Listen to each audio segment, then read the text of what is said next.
Chapitre 16. Dénouement. La voix vive et mordante de la poisse fendit l'air comme une lame. Vous emballez pas, ok, la description du gardien pourrait me correspondre, mais il m'a pas encore pointé du doigt. Tous les regards se tournèrent vers elle. Avec un geste délibéré, la poisse abaissa son désintégrateur, le saisit par le canon et le fit glisser sur la table vers le gardien. Je suis pas celle que vous cherchez, voilà mon arme en guise de bonne foi. Le gardien des étoiles attrapa l'arme de ses doigts vaporeux et la considéra un instant. Effectivement, ce n'était pas vous dont je parlais. Il repoussa le désintégrateur vers la poisse, qui s'en empara aussitôt avant de le remettre à sa ceinture. Elle s'affala à nouveau sur sa chaise, les jambes croisées, et lança d'un ton nonchalant. Ah, vas-y, continue, gardien, c'est captivant. Le gardien hocha la tête et poursuivit. La poisse a raison. La description pourrait lui convenir, mais plusieurs éléments prouvent que ce n'est pas le cas. D'abord, son antipathie pour Hens date bien avant l'arrivée de Williams. Le docteur Silvers intervint, son visage trahissant un doute croissant. Si le cerveau avait simulé cette hostilité pour Hens, ce n'était pas forcément pour tromper Williams. Ce comportement aurait pu faire partie d'un plan bien plus large. Le gardien inclina légèrement la tête, concédant ce point. Vous n'avez pas tort, docteur Silvers, mais si tel est le cas, le cerveau devait avoir un contrôle absolu de la situation. Suffisamment pour imposer sa répugnance à tuer un groupe composé des pirates les plus excités de la galaxie. Cela ne peut s'expliquer que par un facteur clé. L'exécution du plan dépendait entièrement de lui. Pourquoi? Parce qu'il contrôlait l'approvisionnement en poison et la méthode d'empoisonnement. Il est évident que la poisse, malgré ses talents, n'aurait pas pu convenir. Le docteur Silvers insista. Mais qu'en savez-vous? Le gardien imperturbable expliqua. La poisse n'a pas les connaissances suffisantes en botanique ou en bactériologie pour concevoir un poisson aussi puissant que celui que nous avons rencontré. Elle n'a pas non plus accès à un laboratoire capable de produire une substance aussi élaborée, ni au silo de grains de Wingrad City. En revanche, quelqu'un d'autre ici présent réunit toutes ces conditions. Benson. Les yeux de Benson s'écarquillèrent, la sueur commença à perler sur son front, et sa voix trembla lorsqu'il répondit. Qu'essayez-vous de faire, me piéger comme pour la poisse? Le gardien des étoiles le fixa impassible. Je n'ai pas souvenir d'avoir jamais mentionné la poisse jusqu'à présent. Alors que vous, je vous accuse directement. Vous êtes le cerveau derrière le gang des empoisonneurs. Non, vous délirez complètement. Pas le moins du monde. Williams a été le premier à vous suspecter et il a réussi à me convaincre. Et pourquoi m'aurait-il soupçonné? J'ai toujours été honnête avec lui. Trop honnête. Votre erreur a été de tenter de lui faire croire que des bactéries martiennes se développant sur les récoltes étaient responsables du poison. En tant qu'expert, vous saviez pertinemment que c'était impossible. La vie martienne, si elle existe, ayant toutes les chances de ne pas être compatible avec notre biologie d'espèce issue de l'évolution terrestre. Ce mensonge délibéré a rendu suspect chacun de vos actes. Williams a alors envisagé que vous aviez peut-être fabriqué un nouveau type de bactéries toxiques. Est-ce que je me trompe? Benson, visiblement déstabilisé, balbutia. Et comment j'aurais pu répandre le poison avec toutes les sécurités qui ont été mises en place? Vous aviez accès aux récoltes du complexe Makian. Après les premiers cas d'empoisonnement, vous avez prélevé des échantillons dans le silo de Wingrad City, sous prétexte de faire des analyses. Vous avez même montré à Williams le harpon que vous aviez conçu pour introduire des choses dans les silos. Benson tenta un dernier sursaut de défense. Ah ben voilà, c'est ça votre erreur. Mon harpon ne fait que récupérer des grains dans le silo. Il n'en introduit pas. Le gardien le coupa. Attendez, laissez-moi expliquer. Hier soir, j'ai subtilisé les clés de Hens et je suis entré dans votre laboratoire. C'est l'un des rares endroits ici à être verrouillé en permanence. Et j'ai trouvé ceci. De sa poche, il sortit un petit objet métallique et le posa au centre de la table. Le docteur Silvers se pencha intrigué. Qu'est-ce que c'est exactement, gardien? C'est l'échantillonneur de Benson. Il se fixe à l'extrémité du harpon. Regardez. Le gardien manipula le sélecteur avec précaution. Quand on lance le harpon, ce cran de sûreté se libère. De cette façon. Un léger sifflement s'échappa de l'échantillonneur. Quelques secondes plus tard, son extrémité s'ouvrit brièvement avant de se refermer avec un clic net. Benson, tentant de garder son calme, déclara. C'est bien ce que je dis et c'est exactement comme ça qu'il fonctionne. Mais alors, j'en ai jamais fait un secret. Le gardien inclina la tête, son ton devint plus grave. Vous et Hens n'avez jamais réussi à vous mettre d'accord sur le sort de Williams. Parce que malgré tout, vous n'aviez pas le courage de le faire liquider. En dernier recours, vous lui avez montré le harpon pendant qu'il était sonné à l'infirmerie, espérant qu'il se trahirait. Mais Williams n'a rien laissé paraître. Hens, lui, a perdu patience et a envoyé Zukis pour le tuer. Benson tapota nerveusement la table. Alors pourquoi insinuez-vous que cet appareil pose problème? Le gardien désigna le docteur Silvers. Observez bien cette fois ce côté-ci de l'échantillonneur. Le docteur Silvers se pencha encore davantage. À côté, la poisse, désintégrateur en main, surveillait Benson et Hens d'un regard perçant.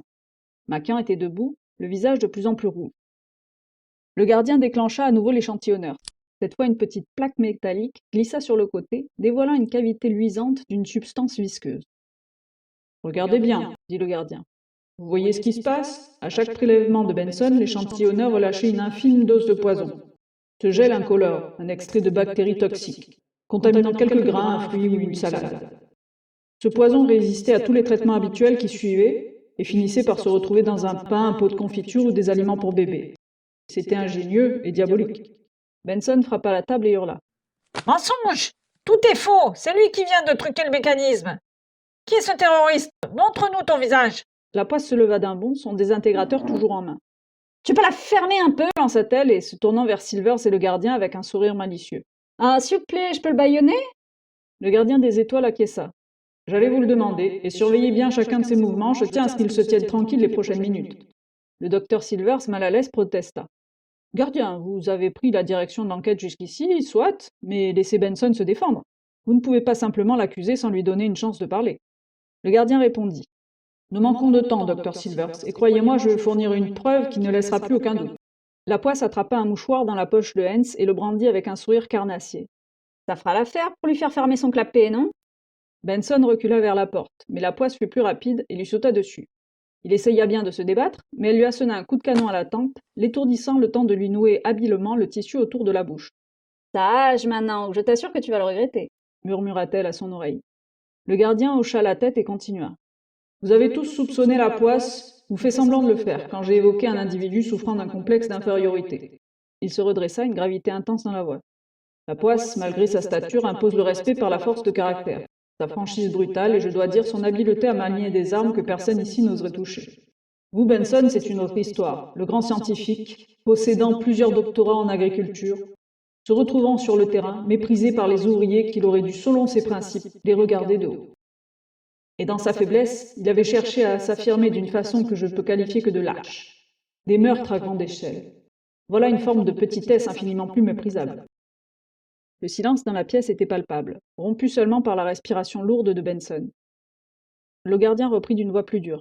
« Benson n'est pas juste lâche, c'est un malade. Si jamais il avouait quelque chose, ce serait un miracle. Par contre, Hens, lui, peut nous être utile.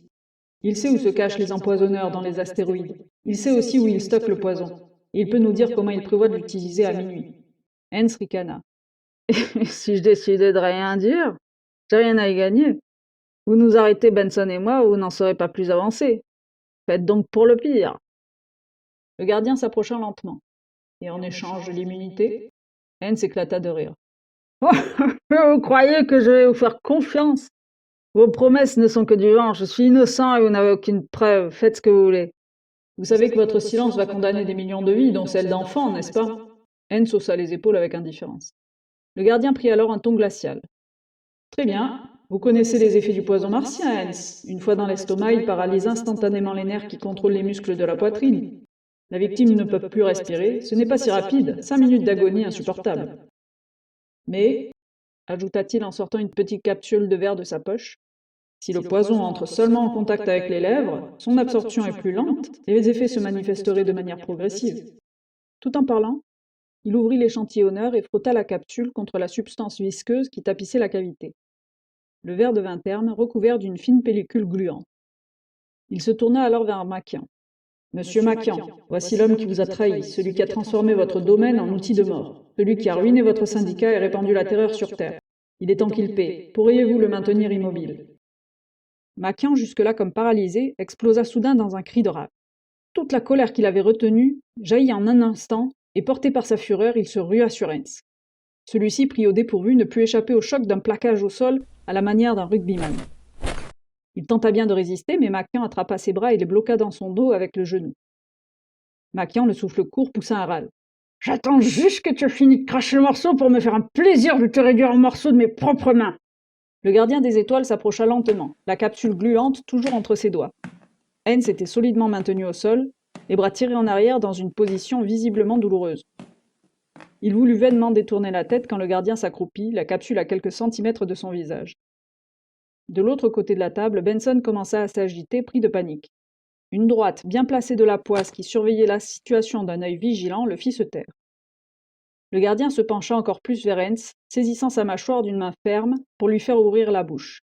Hens se débattit, mais la poigne inflexible du gardien ne lui arracha qu'un cri étouffé quand la capsule entra en contact avec ses lèvres. Voilà ce qui devrait se passer, déclara le gardien avec calme. D'ici 10 minutes, le poison sera bien absorbé par vos muqueuses. Vous aurez de plus en plus de mal à respirer. Cela deviendra insupportable jusqu'à vous étouffer lentement. Une mort horrible, je le reconnais, mais si vous parlez maintenant, j'arrête ça, et vous aurez même droit à un verre d'eau pour vous rincer.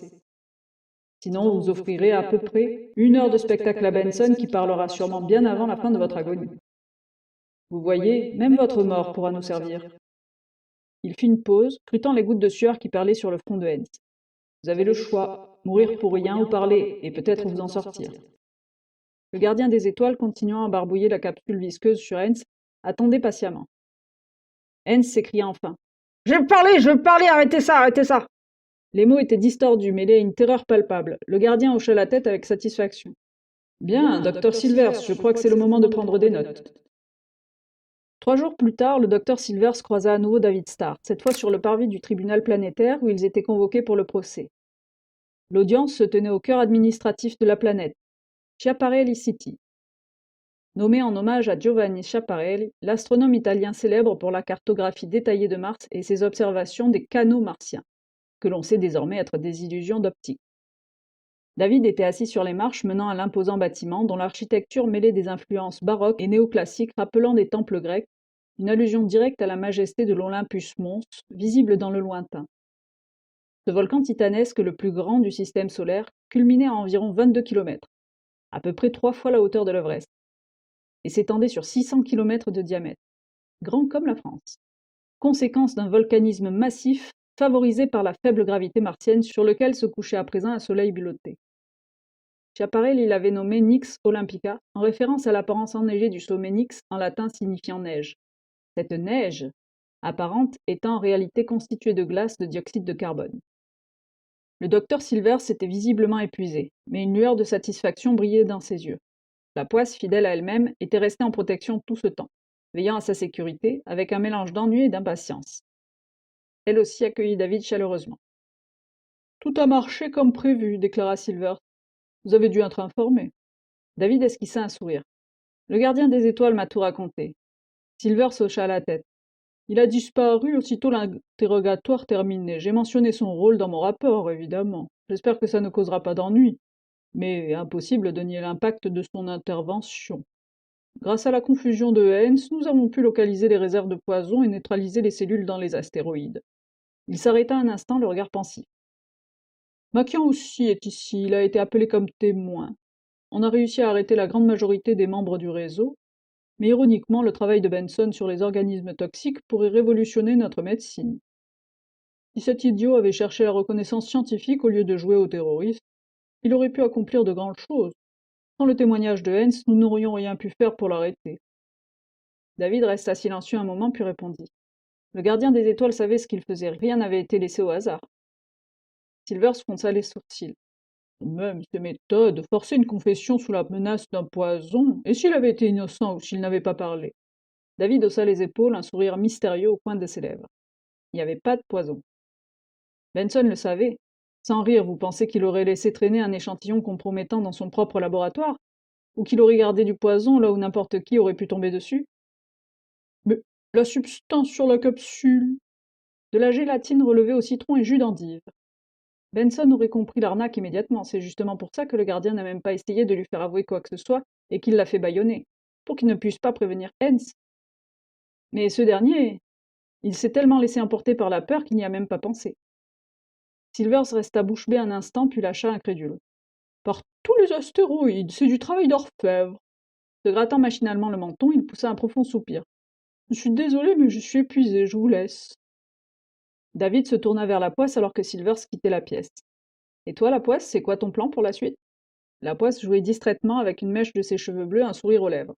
Hein, Silvers m'a proposé un job sympa au conseil, tu sais, un truc officiel, un boulot bien sage. David sourit. Ça serait bien pour toi, non? La poisse éclata de rire. Dans tes rêves. Franchement, c'est mignon de leur part, mais je préfère jouer les détectives. J'ai dans l'idée de te filer le train, c'est quoi ton plan? David dit. Je retourne sur Terre, la poisse, rien de passionnant. Elle regarda autour d'eux, l'air faussement innocent, puis se pencha légèrement vers lui. Oh, je sais bien que tu vas pas juste rester sur Terre, gardien des étoiles. Quoi? La poisse se mit à sourire de toutes ses dents, son regard pétillant d'espièglerie. Tu peux pas m'avoir comme ça, Star, dès que tu es arrivé avec cette mise en scène, la fumée, le son, la lumière, tout le tralala, j'ai compris. Tu crois vraiment que j'aurais tendu mon arme à un inconnu? C'est un peu trop théâtral à mon goût, mais j'avoue que c'était stylé. Stylé? Carrément. Pour ça que j'ai pas cru une seconde à tes accusations. Mais qu'est-ce que tu racontes?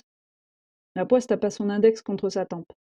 Je suis observatrice, tu sais. Ton allure, ta carrure, puis surtout tes bottes noires et blanches. Qu'est-ce qu'elles sont moches! Y a vraiment que toi pour oser porter ça. David secoua la tête en riant. Tu as vraiment un don pour remarquer les détails.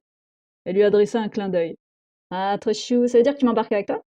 David lui tendit la main, un sourire complice aux lèvres. Bien sûr, à la vie à la mort.